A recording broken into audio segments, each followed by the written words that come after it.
ಸಂತ ಅಲೋಷಿಯಸ್ ಗೊನ್ಸಾಗ ಶಾಲೆಯಲ್ಲಿ ವಿದ್ಯಾರ್ಥಿಗಳಲ್ಲಿ ಜಾಗತಿಕ ವೈಜ್ಞಾನಿಕ ದೃಷ್ಟಿಕೋನವನ್ನು ಬೆಳೆಸುವ ಹಾಗೂ ಪ್ರೇರೇಪಿಸುವ ನಿಟ್ಟಿನಲ್ಲಿ ಪರಿಶೋಧನಾ ಮತ್ತು ವಿಜ್ಞಾನ ಸಪ್ತಾಹವನ್ನು ಆಯೋಜಿಸಲಾಯಿತು.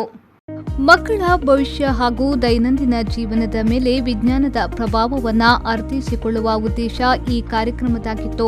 ಮಕ್ಕಳು ಈ ಕಾರ್ಯಕ್ರಮದಲ್ಲಿ ಹೆಚ್ಚಿನ ಆಸಕ್ತಿಯನ್ನ ನೀಡಿ ಭಾಗವಹಿಸಿ ಪಕ್ಷಿಗಳ ಆಹಾರ ಗೂಡನ್ನು ವಿನ್ಯಾಸಗೊಳಿಸುವುದು, ನೀರಿನಲ್ಲಿ ಮುಳುಗುವ ಮತ್ತು ತೇಲುವ ವಸ್ತುಗಳ ಬಗ್ಗೆ ಪರಿಶೋಧಿಸುವುದು, ಅಡುಗೆ ಕೋಣೆಯ ತ್ಯಾಜ್ಯಗಳಿಂದ ಕಾಂಪೋಸ್ಟ್ ಗೊಬ್ಬರವನ್ನು ತಯಾರಿಸುವುದು, ಕೀಟಗಳ ಜೀವನ ಚಕ್ರಗಳನ್ನು ಬಿಂಬಿಸುವ ಮಾದರಿಗಳನ್ನು ತಯಾರಿಸುವುದು, ಪೇಪರ್ ಪೆನ್ ಸ್ಪಿನ್ನರ್ಗಳನ್ನು ತಯಾರಿಸುವುದು, ವಿಜ್ಞಾನಕ್ಕೆ ಸಂಬಂಧಿಸಿದ ವಿವಿಧ ವೃತ್ತಿಗಳನ್ನು ಪ್ರತಿನಿಧಿಸುವ ಪೋಸ್ಟರ್ಗಳನ್ನು ತಯಾರಿಸುವುದು, ಹಳೆಯ ವೃತ್ತ ಪತ್ರಿಕೆಗಳನ್ನು ಬಳಸಿ ಕೊಲಾಜುಗಳನ್ನು ತಯಾರಿಸುವುದು, ವಿಜ್ಞಾನದ ಚಿತ್ರಗಳ ರಂಗೋಲಿ ಕಲಾಕೃತಿಗಳನ್ನು ಬಿಡಿಸುವುದು ಮುಂತಾದ ಹೊಸ ಯೋಜನೆಗಳನ್ನು ವಿಜ್ಞಾನ ಮಾದರಿಗಳ ಮೂಲಕ ಪ್ರದರ್ಶಿಸುವ ವೈಯಕ್ತಿಕ ಅನುಭವಗಳನ್ನು ಮಕ್ಕಳು ಪಡೆದರು.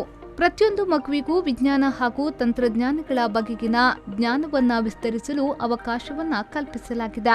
ವಿಜ್ಞಾನ ಸಪ್ತಾಹದಲ್ಲಿ ಅತ್ಯುತ್ಸಾಹದಿಂದ ಭಾಗವಹಿಸಿದ ಮಕ್ಕಳು ವಿಜ್ಞಾನದ ವಿವಿಧ ಪರಿಕಲ್ಪನೆಗಳು, ತತ್ವಗಳು ಹಾಗೂ ನಿಯಮಗಳನ್ನು ವಿಜ್ಞಾನ ಶಿಕ್ಷಕರ ಸಹಾಯದಿಂದ ವಿನೋದಭರಿತ ಚಟುವಟಿಕೆಗಳೊಂದಿಗೆ ಕಲಿಯುವ ಅವಕಾಶವನ್ನ ಪಡೆದರು.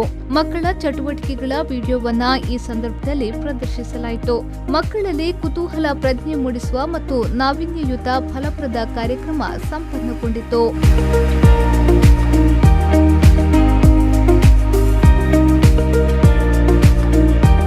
ಬ್ಯೂರೋ ರಿಪೋರ್ಟ್ ವಿ4 ನ್ಯೂಸ್, ಮಂಗಳೂರು.